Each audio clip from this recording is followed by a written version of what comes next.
Hi, I'm Dr. Chad Larson. In support of National Osteoporosis and Awareness Month, I want to talk a little bit about some things that you can do to prevent or treat osteoporosis if you currently have it.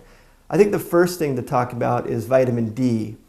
Vitamin D is very necessary for calcium absorption in the body. Real quick little side on calcium. Osteoporosis is not a calcium deficiency condition.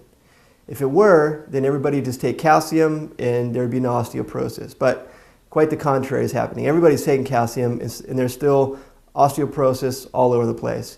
So I think we need to start considering a different model of thinking about how to prevent and treat osteoporosis. So vitamin D is rising to the top as something that's very important to make sure you have enough of in the body.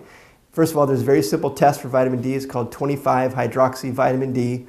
Every major lab does it. Even peer prescriptions, we offer a vitamin D test. And if your vitamin D is low, it's very easy to bring back up. You just take some vitamin D3 is the best form of vitamin D. Depending on how low you are, somewhere between 2,000 and even all the way up to 10,000 IU per day, works very good for bringing your vitamin D levels up. So quickly, vitamin D is much more like a hormone than a vitamin, so it's very important for absorption and assimilation of calcium and maintaining hard tissue in the bone, as opposed to pulling out into the circulation. Secondly, it's very important, especially emphasized by the people who sponsored the National Osteoporosis and Awareness Month, is that you got to have physical activity. The bones very much work by supply and demand.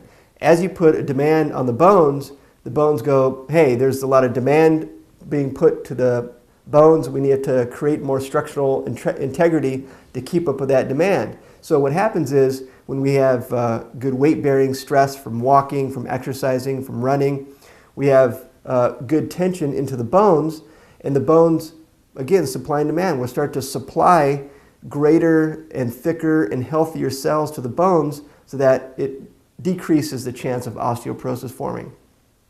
However, you don't want to forget about the upper body. It's important, especially for the aging population, that they do resistance training.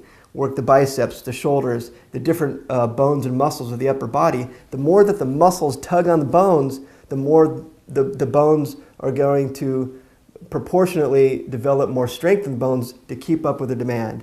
So just a couple of simple tips for preventing and treating osteoporosis. Have your vitamin D status tested. If it's low, start taking vitamin D3 and make sure and get plenty of resistance and weight-bearing type exercise. Got